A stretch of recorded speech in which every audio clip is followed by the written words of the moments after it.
नमस्कार दोस्तों, मैं हूं पंकज सोनी और आप देख रहे हैं न्यूज़ ग्राउंड ज़ीरो। दोस्तों, हमने फेसबुक के माध्यम से ये कहा था कि जो सागर की स्मार्ट सिटी ने मेरे ऊपर एक एफआईआर दर्ज कराई है गोपालगंज थाने में, इसके पीछे की क्या वजह है, इसकी सच्चाई हम उजागर करेंगे।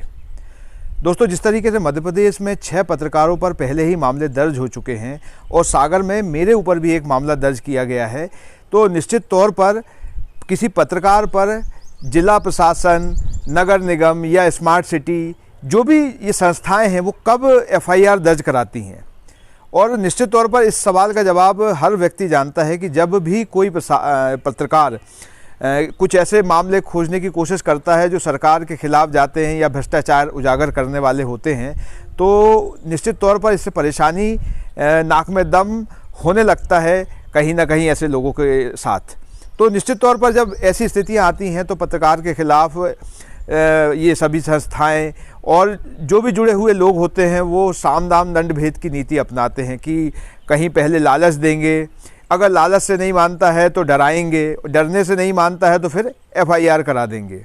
तो ऐसी ही ये एफआईआर मेरे खिलाफ भी हुई है, जिसमें गोपालगंज थाने में धारा 188 और 117 के तहत मामला दर्ज कराया गया है। तो दोस्तों, इसके बारे में भी मैं आपको बता दूं, क्योंकि हम आज इस वीडियो के बाद आपको वो ऑडियो भी सुनाएंगे जिसमें जो तालाब की खुदाई करने वाली कंपनी है, जो उसके सौंदर्यीकरण का ठेका लिए हुए अस्वत इंफ्राटेक, उन्होंने किस तरीके से मुझे प्रलोभन दिया वो पूरा ऑडियो में सुनाऊंगा। लेकिन जो ये पूरी घटनाक्रम और जो एफआईआर हुई है उसके बारे में भी आपको जानना जरूरी है कि वो आखिर क्यों एफआईआर हुई और किन वजह से हुई। और जब आप उसके तार जोड़ेंगे तो आपको काफ़ी खुलासा होगा कि किस तरीके से जो स्मार्ट सिटी उसने सोचा और इस पूरी एफआईआर को एग्जीक्यूट कराया।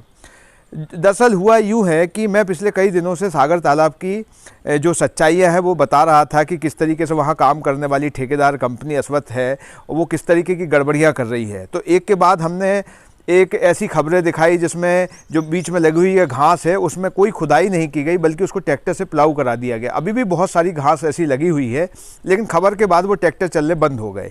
इसी तरीके से पाइप डालने के लिए भी हमने कहा कि उसके नीचे कंक्रीट नहीं डाला गया। कई ऐसी जगह हमने स्पॉट करके बताई।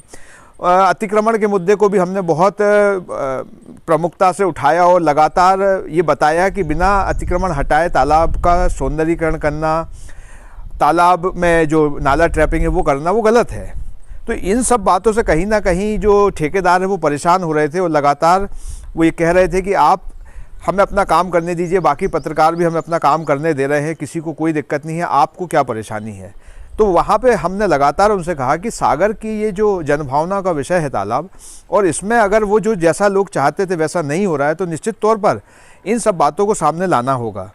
और ये सब बातें जब हम खबरों के माध्यम से तो कर सकते हैं, लेकिन कहीं ना कहीं एक व्यक्ति के नाते भी हम कुछ काम कर सकते हैं। तो तालाब कुछ प्रेमी जो कुछ ऐसे लोग हैं जो एक उन्होंने तालाब प्रेमी समूह बनाया, उन्होंने मुझे भी कहा कि आप भी हमारे साथ इसमें काम कीजिए।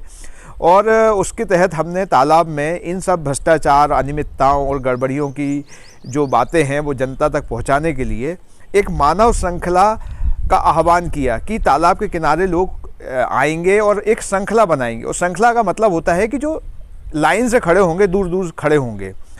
और इस आह्वान को करने के बाद जब हम इसकी परमिशन लेने के लिए इस कार्यक्रम की जिला प्रशासन के पास पहुंचे तो 144 और जो महामारी है उसको देखते हुए जब बातचीत हुई तो हमने सिटी मजिस्ट्रेट से कहा सागर के कि चूँकि ऐसी स्थिति में ये कार्यक्रम करना ठीक नहीं होगा तो हम इसे एक ज्ञापन के कार्यक्रम में तब्दील कर देते हैं। वो बातचीत हो गई, मान गए, और इस बात की हमने फिर सार्वजनिक खबर भी फेसबुक पर और अपने माध्यमों पर कर दी कि वो कार्यक्रम जो है जो मानव श्रृंखला का था वो अब पोस्टपोन हो गया है और उसकी जगह हम ज्ञापन देंगे, क्योंकि ज्ञापन देने में भी वही बात सामने रखी जा सकती है जो वहाँ प्रतीकात्मक विरोध में की जा सकती थी। लेकिन इस बात के जब जो मैसेजेस थे, दोनों मैसेजेस एग्जिस्ट कर रहे थे, लेकिन स्मार्ट सिटी ने अस्वत इंफ्राटेक की, जो हमारी जानकारी पुलिस से मिली है गोपालगंज थाने से, तो अस्वत इंफ्राटेक की चिट्ठी के ऊपर स्मार्ट सिटी सागर ने अपने जो एग्जीक्यूटिव इंजीनियर हैं पूरन अहिरवार, उनसे गोपालगंज थाने में एक एफआईआर दर्ज करा दी। तो जो हमारी जो सूत्र है अंदर के जो गोपालगंज थाने में हैं, उन्होंने बताया कि लगातार इस बात के लिए कहा गया कि इसमें किसी भी किस्म की मेंसरिया यानी कि अपराध घटित करने की कोई मानसिकता नहीं है पत्रकार की। और दूसरी बात यह है कि जिस समय आप इस एफआईआर को कराने आ रहे हैं तब तक उसका खंडन भी आ चुका है कि कोविड और जो 144 की वजह से इस कार्यक्रम को रद्द करके एक ज्ञापन में तब्दील कर दिया गया है। लेकिन जो स्मार्ट सिटी के अधिकारी हैं और भी जो पीछे से बैक सपोर्ट कर रहे थे, वो सब अड़े रहे कि नहीं, आप इस पे पहले मैसेज के आधार पर जो मानव श्रृंखला का एक आह्वान था उस मैसेज के आधार पर एफआईआर करिए। तो निश्चित तौर पर पुलिस पर एक दबाव बनाया गया कि भले ही कोई मेंसरिया ना हो, लेकिन आप तो उस पहले मैसेज के आधार पर एफआईआर कीजिए, और ये एफआईआर दर्ज हो गई। तो अब आप इस बात को समझ सकते हैं कि पूरी आईपीसी इस बात पे टिकी हुई है कि जब तक किसी के मन में मेंसरिया ना हो यानी कि अपराध घटित करने का भाव ना हो, और ये भाव नहीं होता, ये दुर्भाव होता है कि किसी गलत काम को करने का विचार है। अब सागर को, तालाब को बचाना, ये गलत भाव तो हो नहीं सकता, या तालाब की रिपोर्टिंग करना, उसके जो तथ्य हैं, जो वहाँ भ्रष्टाचार या अनियमितता या गड़बड़ियाँ हो रही हैं, उनको दिखाना किसी भी किस्म से गलत तो नहीं हो सकता। तो कहीं ना कहीं प्रशासन की जब नाक में दम होती है तब वो इस ऐसी स्थितियों में पत्रकार के खिलाफ अपने आप इस तरीके के काम करके अपना प्रतिष्ठा का प्रश्न बना लेता है। और अगर आप देखेंगे कि क्या एक पत्रकार का कार्य प्रशासन के खिलाफ है, तो मैं समझता हूं कि ये कहीं नहीं है, क्योंकि पत्रकार तो वो सच दिखाता है जिसको देखकर प्रशासन और यहाँ के जनप्रतिनिधि, किसी भी जगह के जनप्रतिनिधि उन व्यवस्थाओं को सुधार करते हैं, उन भ्रष्टाचार को सुधार करते हैं। लेकिन जिस तरीके से एफआईआर दर्ज कराई गई है उससे साफ जाहिर है कि कहीं ना कहीं स्मार्ट सिटी के अधिकारी भयभीत हो गए। कहीं ना कहीं वो चाहते थे कि ये जो लोकतंत्र की आवाज़ है, जो पत्रकारिता की आवाज़ है, चौथे स्तंभ की आवाज़ है, इसे दबा दिया जाए। क्योंकि बहुत ज़्यादा आवाज़ें नहीं होती हैं तो कोशिश की जाती है कि जितनी भी आवाज़ें हैं उन्हें दबा दिया जाए।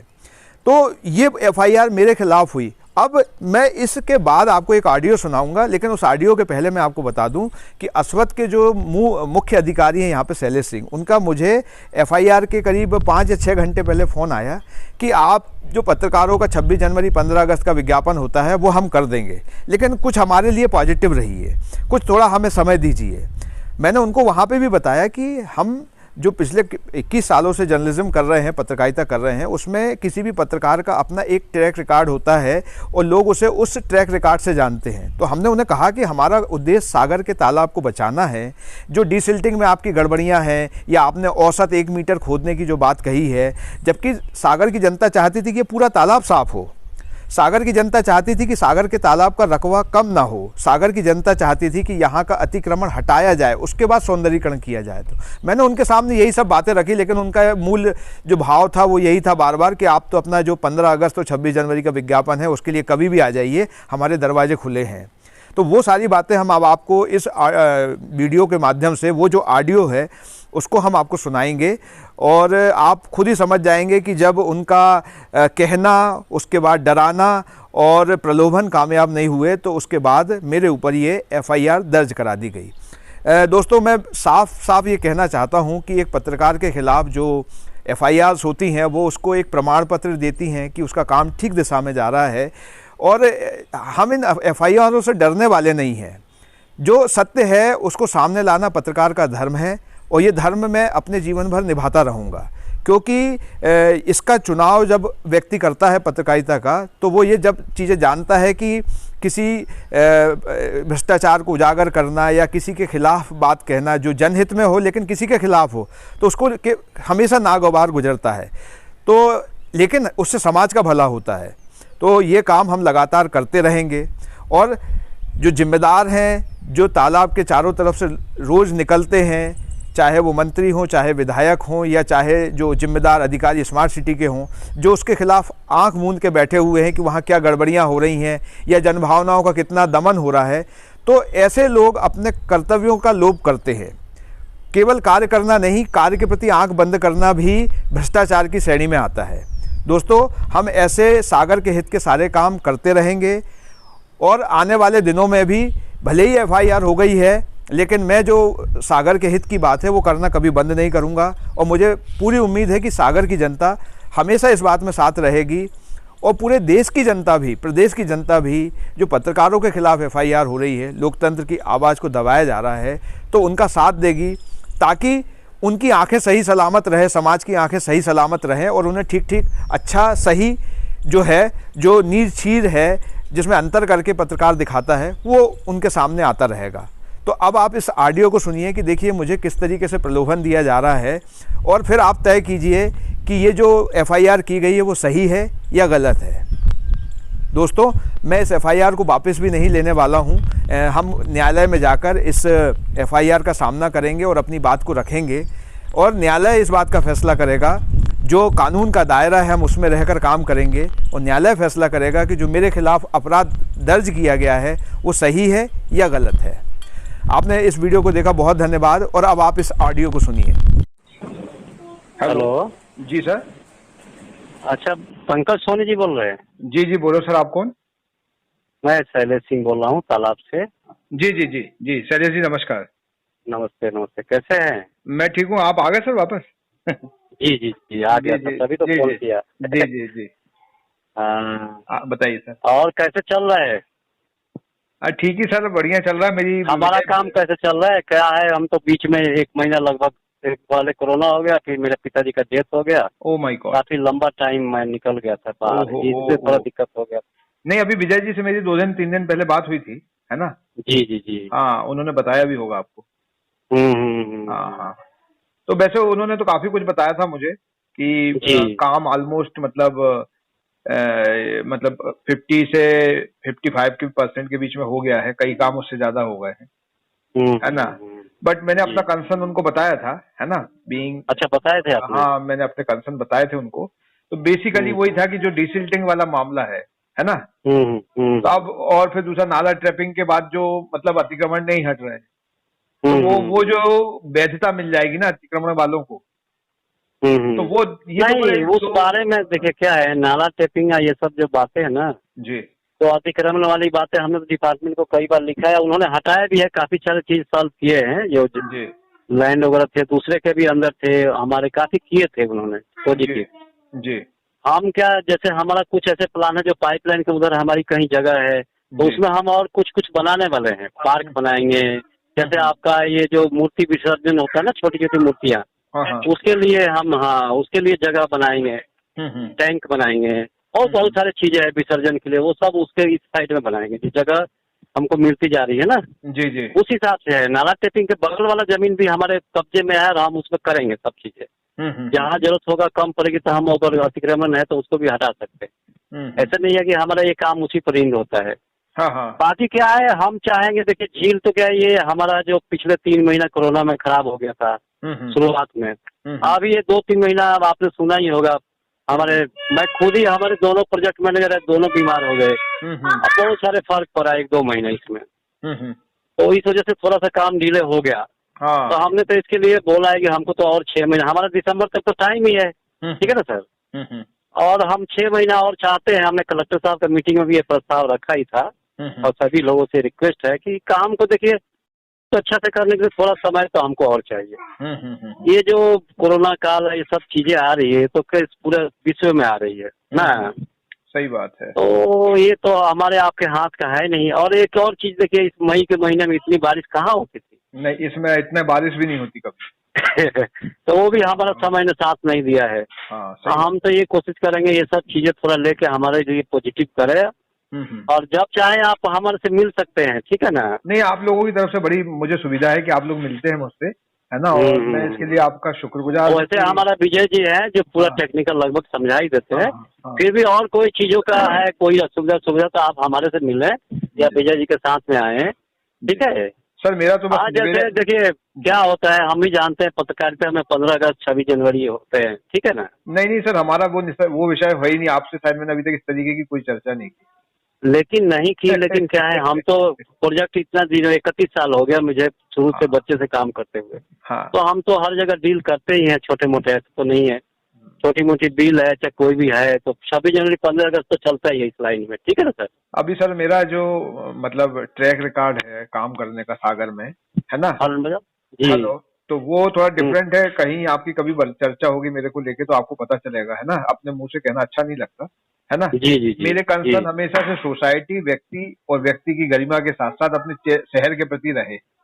मतलब जर्नलिज्म का बेसिक फंडा वही है ना, कि नहीं तो हम, हाँ हाँ बिल्कुल, हम ये चाहेंगे कि देखिए हमारे बारे में भी जब से देखो क्या है, एक आदमी को ना 10 आदमी मिल के हमेशा गलत ही बोलेगा तो गलत ही साबित हो जाता है। हाँ ये बात सही है, ये है ना। हाँ।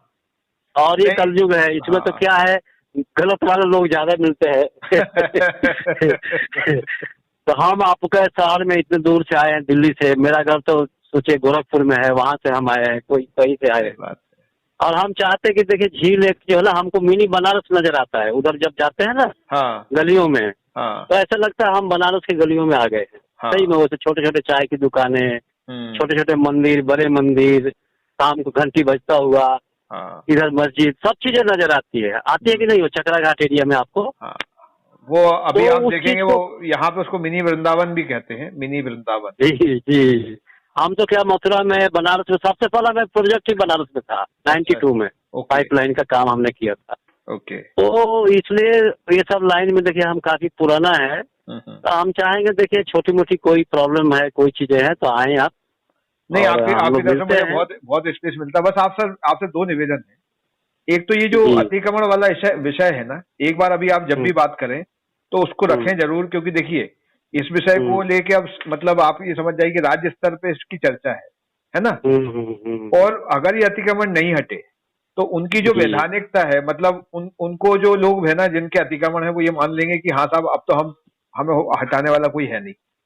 अगर आप थोड़ा सा वो चर्चा में रखे कलेक्टर साहब से, है ना, कलेक्टर साहब बहुत अच्छे अपने, वो सुनेंगे इस बात को, क्योंकि उनको अभी तक नहीं, उनका तो बातचीत करने का तरीका इतना पसंद आता है। हाँ, मतलब हम तो क्या बताए, काफी कभी 1-2 बार हम लोग मीटिंग में जाते रहते हैं, बीच बीच में, कल ही मीटिंग थी।